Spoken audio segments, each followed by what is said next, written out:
oltre 70 aziende diverse per più di 160 persone coinvolte. Imponenti le forze organizzative messe in campo dalla società di consulenza e formazione Armonia di San Donà di Piave per la giornata dedicata alla formazione sulla sicurezza nei luoghi di lavoro, che ha visto la collaborazione dell'associazione di categoria Confapi Venezia e di Appindustria Servizi, sede di tutte le attività l'azienda Tergas di Noventa di Piave. Il 2021 ha fatto registrare all'incirca 500.000 di infortuni sul lavoro, di cui purtroppo 1.200 risultano mortali. Chiaramente da questo dato vanno scorporati anche gli infortuni cosiddetti in itinere, ma comunque rimane un dato molto importante. Questo testimonia proprio il fatto che giornate di formazione come questa sono indispensabili perché, come ci ha ribadito oggi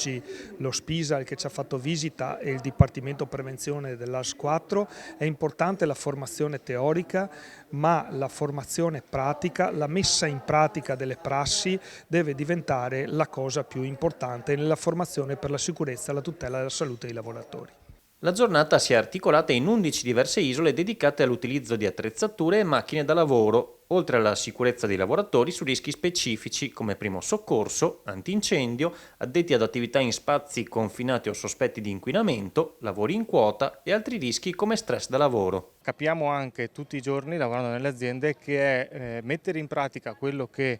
si fa anche nella parte teorica, nella parte di formazione, ma quotidianamente nelle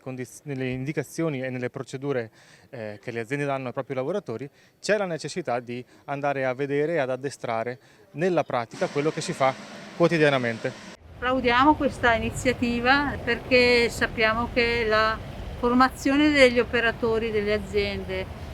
coniugato soprattutto all'addestramento, è fondamentale per la riduzione dei rischi, e qui oggi si fa soprattutto addestramento. Oggi non basta solo dare lavoro ai dipendenti, ma bisogna anche creare un ambito di sicurezza. Ne parliamo tanto e magari a volte facciamo poco. Io penso che la sinergia tra privato e pubblico su questo sia fondamentale.